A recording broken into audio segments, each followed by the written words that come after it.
Thank you sir for your valuable time. Thanks so much. And we welcome you to our local Khabar news.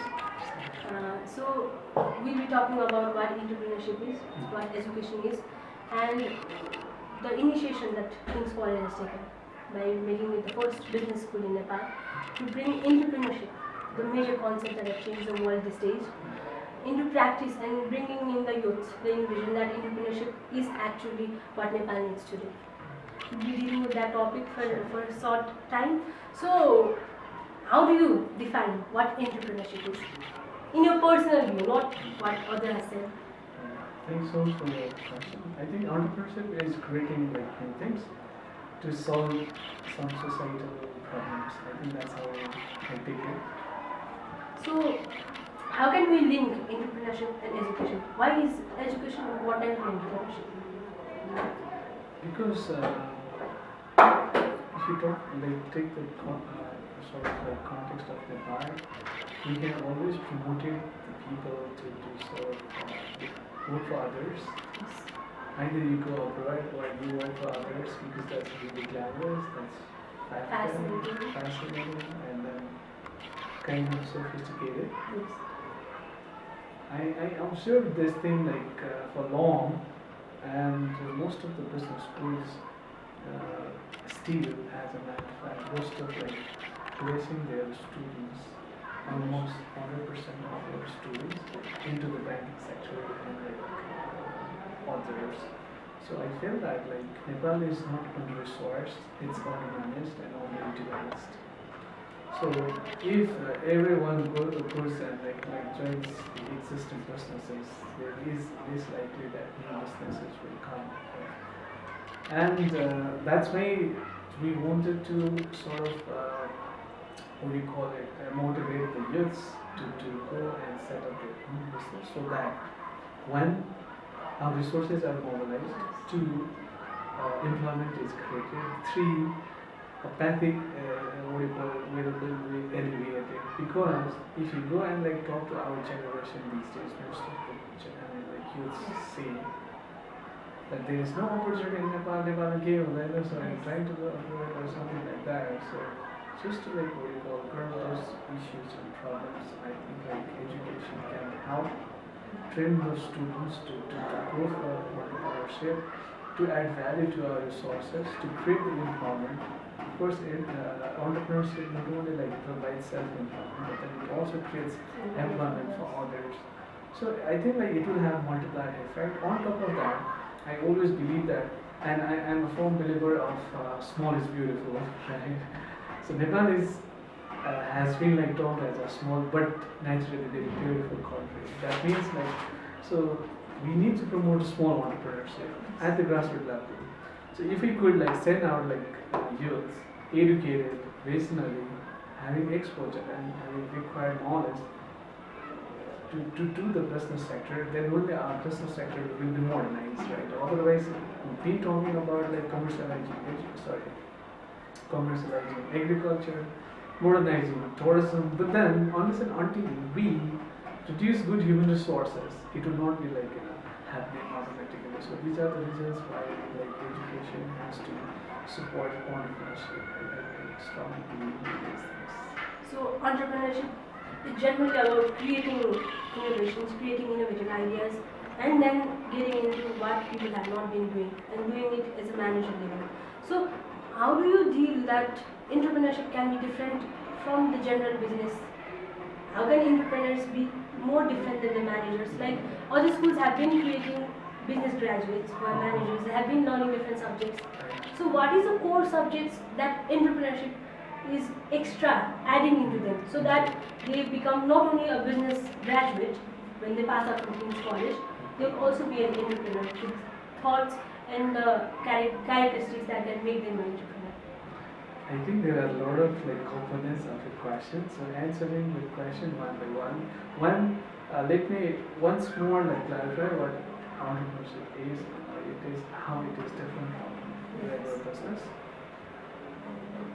Entrepreneurship is, I think like generally there are three components. One, you have like innovative solution to the problem that exists in the society. Of course, because it's entrepreneurship, it's sort of you also generate money out of that. Right? Yeah. So you sell a solution, an innovative solution, at a price that also addresses a societal problem. So that's how I take it. So I think this definition will help us in distinguishing between entrepreneurship and general business.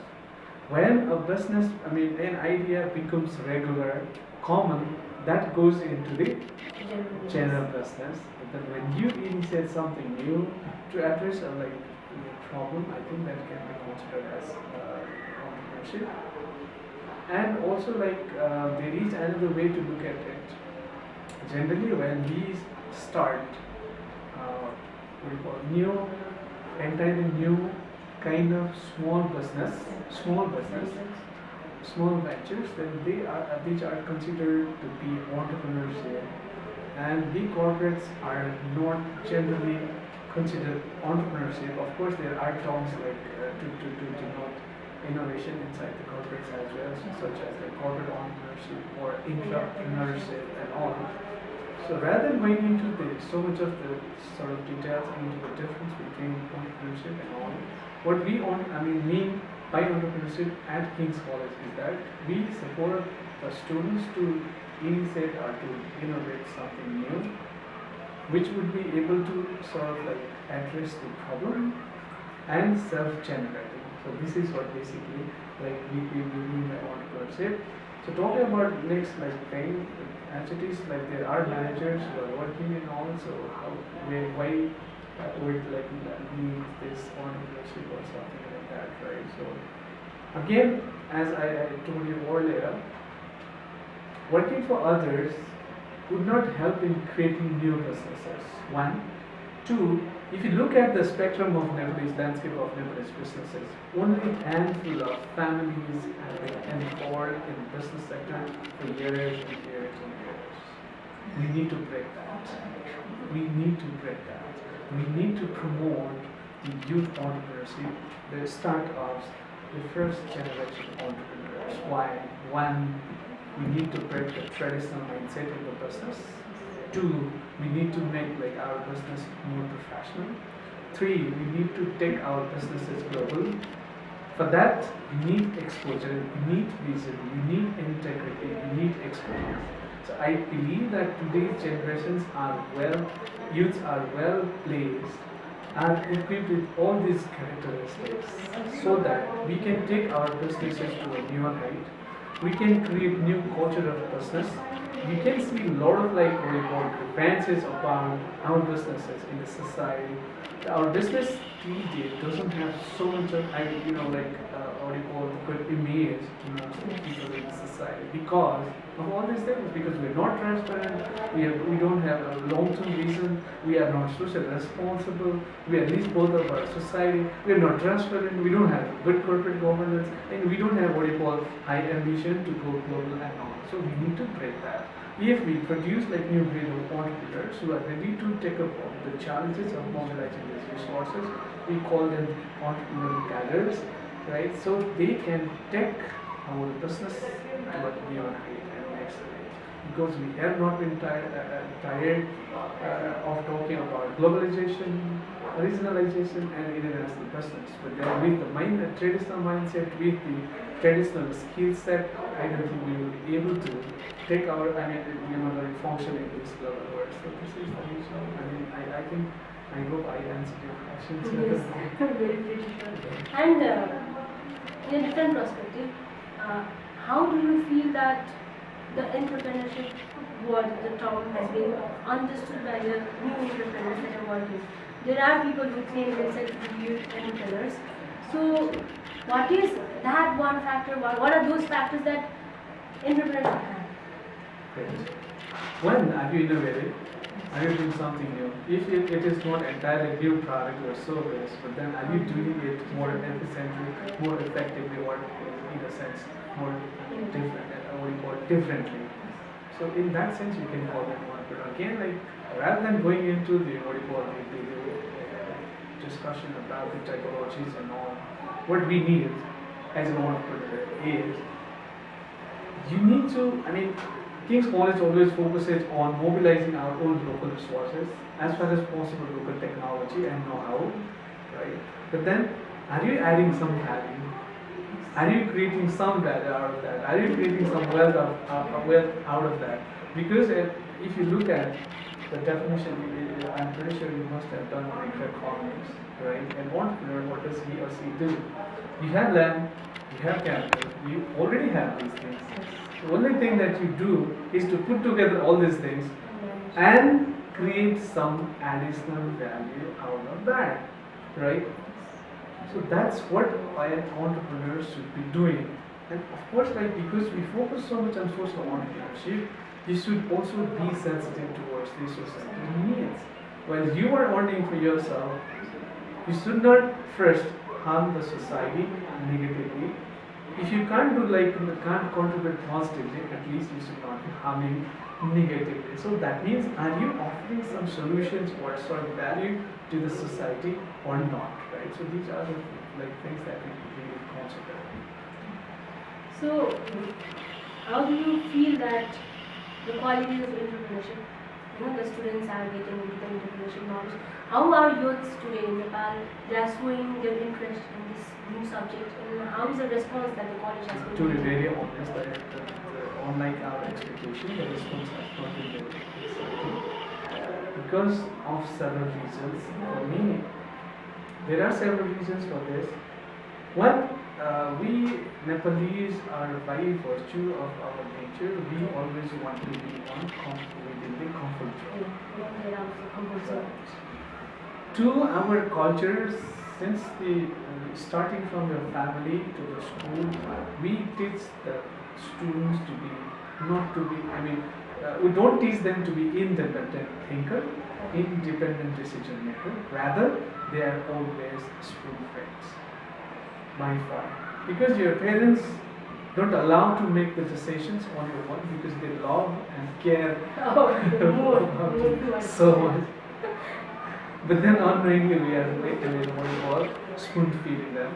Yeah. They are reluctant, not only reluctant, but then they are sort of hesitant to make decisions because they have never made their decisions on their own. Their parents have been always there to make decisions on their behalf. Similarly, if you go to the school, same thing happens. You are taught and taught and taught. You have never been taught to think independently, to decide independently, to choose independently, right? So that means our culture promotes dependency. On the other hand, entrepreneurship requires independent thinking, independent risk taking, independent.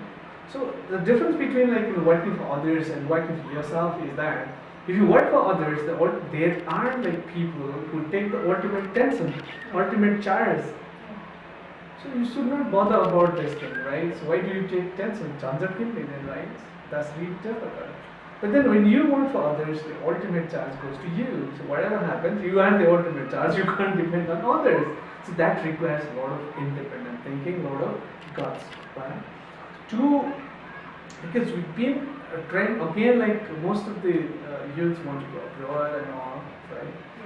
So again, that's another constraint. Third, most of the students say that they want to work for others for some time, and then after learning getting exposure, get work, right? And then they want to come out, and then they want to set up their business. Three, we are not very decisive in the sense that when we sort of offer them choices. If you go for this MBA, of course you can go anywhere. And most of the time students ask, if I do MBA, can I still be an entrepreneur? Of course, yes. Right? I can't say you can't be an entrepreneur. Only thing that I can do is it offers a little more advantages than this degree. So the thing, and at the end of the day, they decide. So yeah, so I want to go for this. If I feel becoming an entrepreneur, I will change it.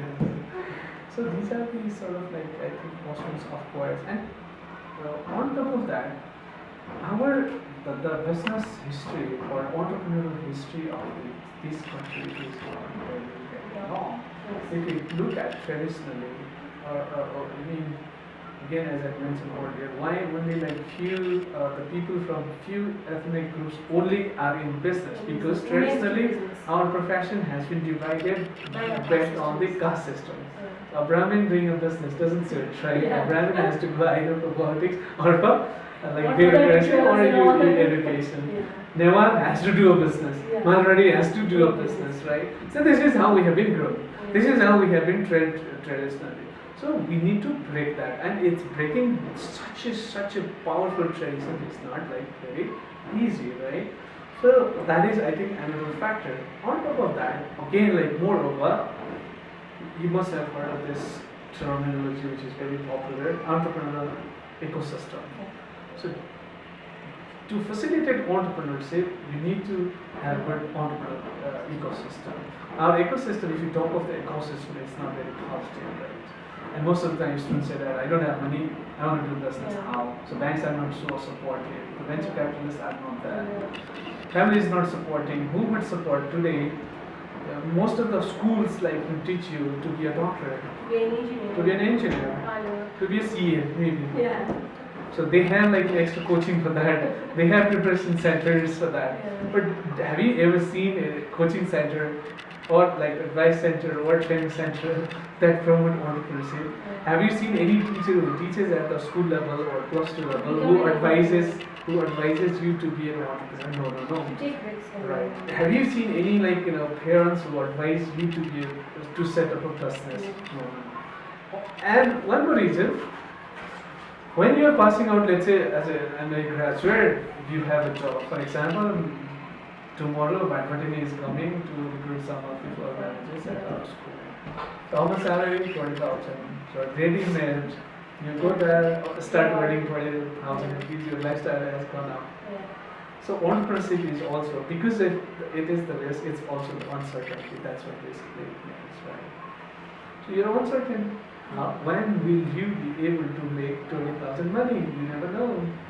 I didn't make a note. That is also a big question. You may lose a hefty amount, rather, right? So that means who would be ready to take up all these challenges, right? You don't have good like clothes. You don't have like even sort of money for transportation or something like that. So why should I take all these pains? When I'm getting an easy cup of tea, why should I go on preparing the tea? And psychologically, if you look at, of course, entrepreneurship offers very, very bright career later on if you are successful. Okay. So there is a huge condition. So in the long run, far off, you can make it through. Right. Through the You may have good rewards. But then long-term rewards are much less powerful than immediate gratification, right? You try it yourself. When you're like having immediate gratification and something which you can easily consume, readily consume, get satisfaction now is much more powerful than the saying that you will have this reward, whatever, like entrepreneurship, whatever. So these are like stories, right? So it's not certain. But then your immediate gratification is always more powerful. I think these are the causes why we have not received such an excited response. But then we strongly again believe that it has to change, and we should take the lead to change it. All these blockades, all these mindsets, all these perceptions, because at the end of the day, entrepreneurship offers really good platform for those who want to be creative, who want to contribute something, who want to achieve something, and who want to be the master of their own. I worked for others for 7 years, now I am working for myself actually. The basic difference that I found is that when you work for others, no matter how brilliant ideas you have, no matter how passionate you are, no matter how like the good philosophies you have, at the end of the day, somebody has to endure it, which is not sure. Because that somebody will have different perspectives, different interests, different characteristics, and different behaviors than yours, right? So in that case, what happens? at the end of the day you get discouraged because many times you put forward different ideas, but he or she will not enter. What happens? So you can't exercise your creativity fully. You can't use your ideas fully. You can't. There are people who want to pursue their dreams as entrepreneurs because today our world is not what our mother says, what our father says, what the business community has been. Not all those business houses that are doing. Because today I dream of becoming a business consultant. Because today I dream of becoming an oil star. So I have that desire to become an entrepreneur. So up to an optimum level, up to some point, what assistance does this course give to me? Because I want to become an entrepreneur, and what do I get as an assistant? Let me start this with the title of a book written by C. You must have gone through it. It is like freedom is not free. Yes. It comes with responsibility. If we want to exercise our autonomy, freedom, we don't want to be guided by our parents. We don't want to be guided by anybody else. We of course want to listen. I want to listen to them, take advice from them, but then at the end of the day, I make a decision. Yes. That means you love freedom. So those who love freedom, entrepreneurship is the field. Then, when you have such freedom, responsibility has come along. You know what I mean? Yeah. I can't entry the freedom without taking my charge, right? On the own. So that's why, to protect their freedom, right, King's College provides the students. We had a lot of discussions about what would stop the students from pursuing this career. One, of course, money. Yeah.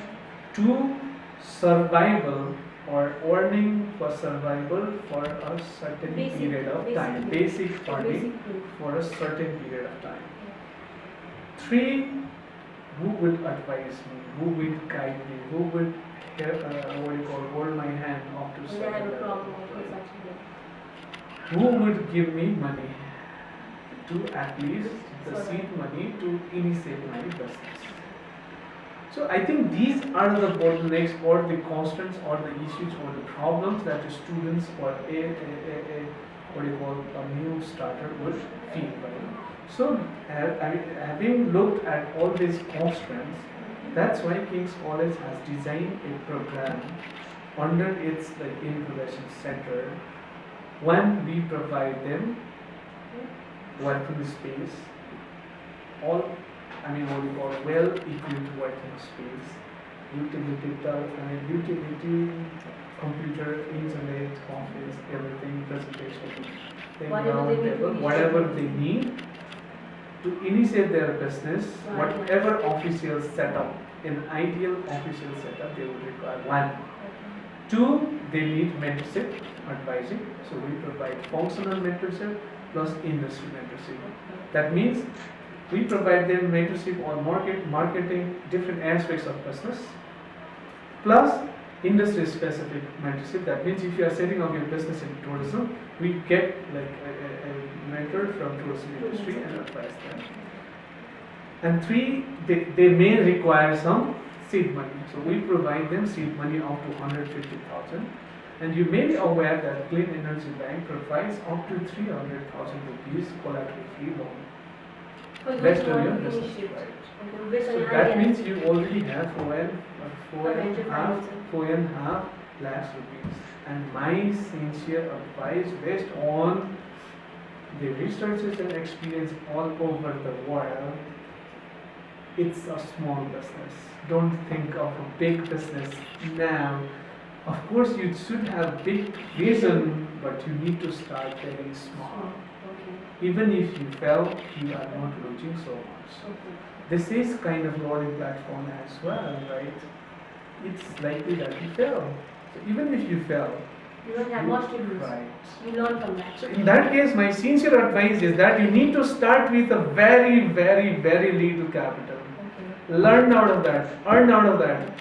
And On then top of that, generally in Nepal, when we discuss like with the youths and discuss about new businesses and all, they start with expenditure.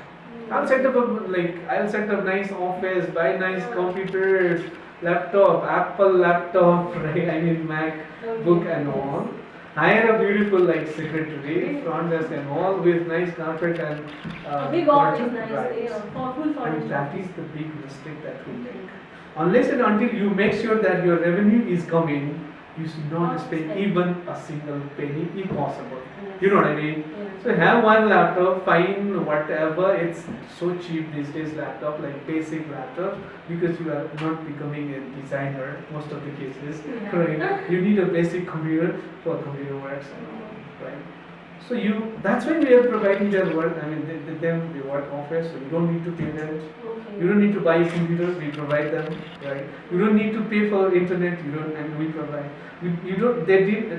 Don't need to pay for phone, we provide their phone, right? They even don't need to pay for water and electricity, right? So that means you don't have any risk, right? That. You don't have any investment. Only thing that you require is your idea, commitment, and passion. That I want to become an entrepreneur. I need your support. So this is what basically we are looking for, right? Okay. So that's why we always say that you give one thing, we give your 99 things. That means one thing is your commitment and passion, whatever term you use. Now you want to grow. Yeah. It's 4.5 lakhs. It's not sophisticated. What we do, we get them private investors. Okay. We talk to them with the banks. College can work as the guarantor. Yeah. So this is what basically we offer them. Plus, let's say you are a graduate, you want to set up business, you want to use the facilities and all, fine. But then till the time my business starts supporting, how can I survive? How can I support myself? Yes, that is Right. the way. For that matter, what we do, we provide them an opportunity to work as a teaching assistant or a teacher, full-fledged teacher. So that it may not be a hefty amount. Fine, but then that will be sufficient for your basics. Yeah, Till the time, work. right? Already. So this is what we do, and this is how we support them. We encourage them. Okay. So that to sum up, if you have a dream that you want to get into entrepreneurship business, then you must only have the passion. Absolutely. And then You should be very clear. what is the way? Right.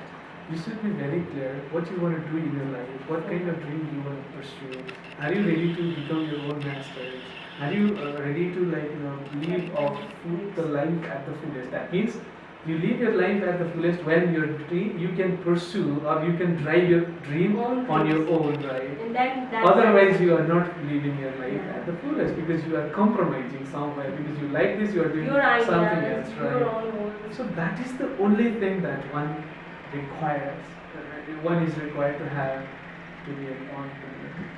Rest of the things we take care of. So, have you understood what is called labor, entrepreneurship, what education, and what are the opportunities that the education, the people will be involving in it? Now I'd like to sum up all this. Do you feel that there are restrictions that people have set by oneself in Nepal, or is the system that is not offering them, or what is that limiting factor the youths are having these days, so that entrepreneurship is a term that has grown so widely worldwide has not been able to grow in the minds of youth, and that has not brought a transformation in youth today. So what should they think? What is the limiting factor, do you think, in your personal view? I think one fact is that the term itself has been very popular even in Nepal at the top levels, right? Okay. At the bigger top levels. Which we are very good at. These are very good at. We are good talkers. I think much better talkers than anybody else. Better than the entrepreneur who is working and earning of his own. Entrepreneurs are not good talkers; they are good doers. As a matter of fact. So at the top level, it has been the buzzword and very fascinating word. if you like sort of like talk to people, one way or the other, people sort of like tend to talk about, use this term entrepreneurship these days wherever you go. So at the top level and what you call terminology level, it has become a buzzword, buzz of the town, right? But at the white level, yes, we have a long, long way to go. Yeah. I have been advocating this thing and publicly when the government has to come up with a very, very focused plan to promote youth entrepreneurship, especially the educated youth. Yeah. Why? It may sound a little weird.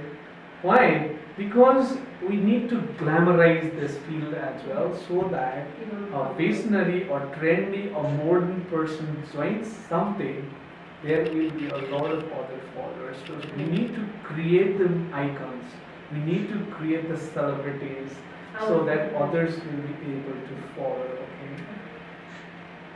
For example, I have been suggesting the government.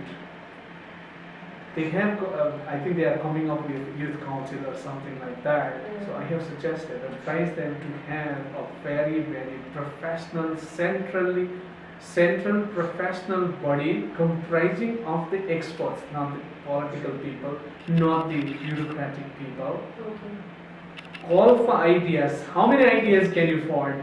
500, 300, 200, 100. Announce that. Different ideas. All over the country, get the applications, very stringent professional criteria. Those who come up with the most innovative, the most viable ideas will get funded. 500 new businesses, new breeds of entrepreneurs in different sectors.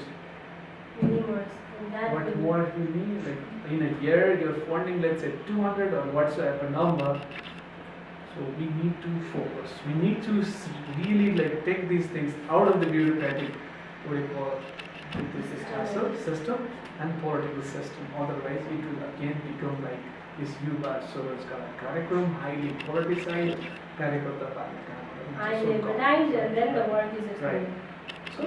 So on top of that, we need to again create to break the culture and mindset. We need to create a lot of awareness at the grassroots level and all. For that matter, King's College is trying to promote is aware of this thing.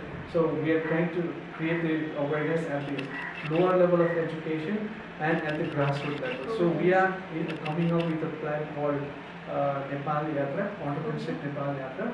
So wherein our students go and promote this entrepreneurship, not King's entrepreneurship, but then entrepreneurship as such at the grassroots level and at the lower level of education. As a matter of fact, we need to put this thing into the education, school level itself.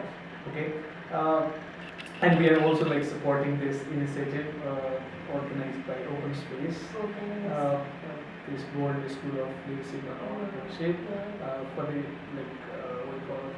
So they are organizing a boot camp for the +2 students, different streams and all. And we are also trying to create a multidisciplinary platform wherein for innovation you need multiple kind of disciplinary disciplines. So we are trying to create a multidisciplinary innovation center. So let's see how far it goes. And let me give you one example. I heard, I don't say that, in the US school system they promote this entrepreneurship in the class 5. In class 5, From class 5. They actually give you money to create something, to do something, some business. Let's say if you are providing 100 rupees, in next month or year, at least you should have more than that. You should have invested in something. You should have sold something. Right, so that means inbuilding them with right. In Nepal, it's still a taboo. Earning money, making profit is bad, unethical. But then, earning money in an ethical manner is the best way, the most sacred thing that one can do. Right? There is a movie called Greed, wherein I watched it long time back, produced by ABC television, I guess. in some point it compares the contribution of Mother Teresa and Bill Gates. Bill Gates then was the MD of still the chairman of Microsoft. So the argument is interesting. Mother Teresa loves, cares for the needy people, fits whatever. But then unless and until some people somewhere create the wealth, how can Mother Teresa provide? So at the end of the day, you need to feed your stomach, you need to cover your body, right? You need to medicate. Before helping others, Right. you have to be So, self-sufficient. If somebody had not produced this water, I would not have been able to have it. So how can this be how can this be? Why should it be a Right. target? Right. So that's why this is the most important and most like powerful service one can provide to the humanity, right? So we need to establish these things. But then let me be very cautious in here that the way the businesses have been done in Nepal by far is not ethical. They are not maintaining the ethical standards and legal standards. So that is not business, that's thought. So thought cannot be considered as business. But then business as such, or entrepreneurship as such, is the most sacred thing one can do. So I think we need to propagate this thing, make our youth aware, and inspire them to pursue, to be ready to pursue their own dream. In most of the cases, people are hesitant. People are not getting right support. People are not getting right advice. So if we can do that, I think we can promote entrepreneurship. It was nice talking to you, and thank you so much for this wonderful interview about entrepreneurship and education and the King's College Management. We'd like to thank you for your time. Thank you. Thank you so much. It's my pleasure talking on entrepreneurship. Thank you so much.